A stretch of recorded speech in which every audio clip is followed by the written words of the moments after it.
To be sovereign is to be free, independent, and authentically expressed. And it is only when we truly experience a sense of sovereignty that we're able to lean into a true experience of belonging. So as we heal, finding more and more space to feel sovereign and expressed, yet also belong, is really important. Unfortunately, most of us who have lived through trauma don't have a sense of sovereignty. We feel like we have to be a certain way in order to belong, in order to survive, in order to be accepted and welcome in the world. And either we rage against it or we really embody it. We sort of morph and change and pander to the needs and desires of other people. And it's really hard to feel a sense of ease and well-being in the world when our being, our sense of self, our expression in the world is dependent on others' demands or needs or expectations. And so in this practice, we're going to explore somatic sovereignty and what it means to be able to just move the body with freedom and intuition without thought or concern. And so in this practice, we're going to get onto our hands and knees in a cat-cow position. And we're going to actually start with freeing up the back of the neck and the head. So something that happens when we have trauma is that we will sort of brace the muscles in the back of the head and neck. And if that's happened to us when we're very young, actually what happens is that there's less freedom in the back of the head and neck and all down our back fascial line. And the messages that need to travel from the brain through to the body and vice versa, up and down, have a much harder time. So freeing up this area is really important.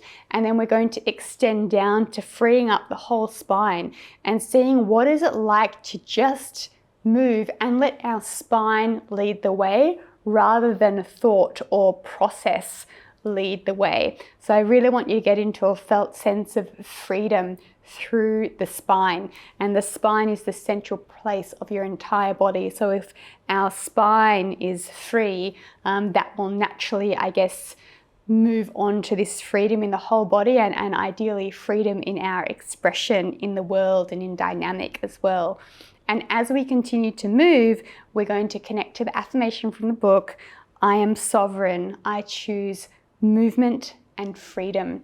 So many of us don't access that in our bodies or our lives.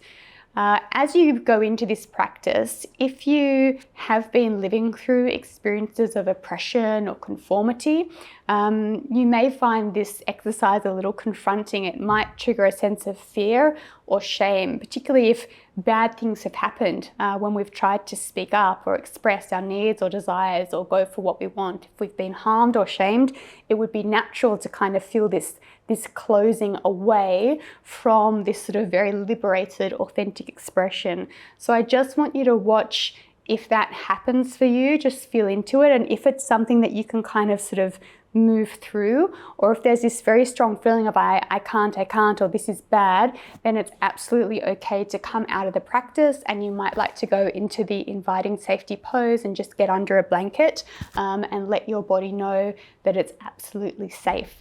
But this practice, once you get into it, can be really, really fun, and it can evoke a sense of play as well. So let's have a go. So just come onto your hands and knees. And what we're going to do first is get really comfortable. Make sure your weight is evenly distributed. And then I want you to just become aware of this back part of your neck and see what it's like to gently let your head do a nodding movement. Just opening up the muscles in the very back of the neck and head very gently. And then try a shaking movement from the side to the side. So you're exploring a yes and a no These are very developmental movements. And you might notice some sort of muscles relieving or little clicks as you do it. And that's all really good as long as there's no discomfort or pain. If there is, please stop the exercise. And then I want you to see what it's like to bring that through to your sacrum as well, to find that yes and no through the sacrum, through the hips. And see what it's like to allow them together.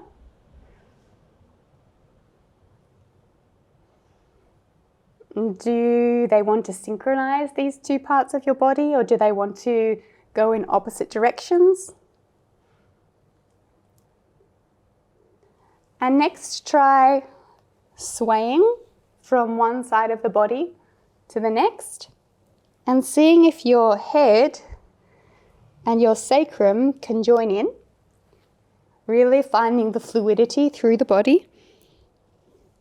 Noticing if your body wants to clamp back and seeing if you can intentionally release so that you don't go into bracing, which would be the default mode from a trauma perspective.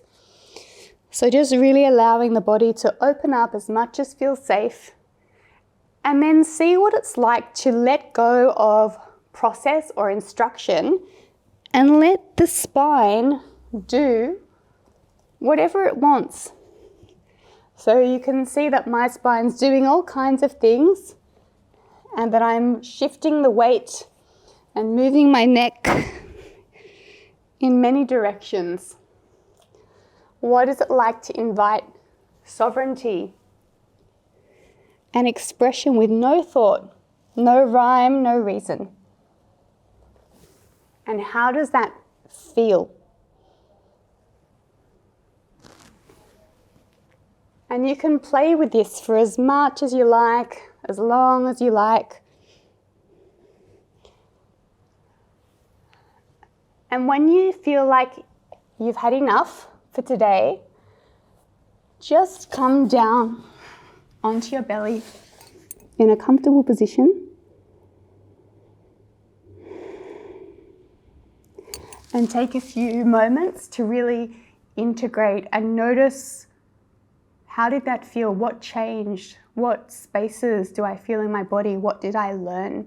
And what can happen here if we've been working on our sovereignty and our freedom and our independence is we might have some little moments of illumination of where perhaps we have been oppressed or where an opening to claim more sovereignty and freedom lies. This is a really beautiful practice to come back to anytime you're sort of feeling trapped or oppressed or like you don't have a choice. There's choice here, there's expression here in the body.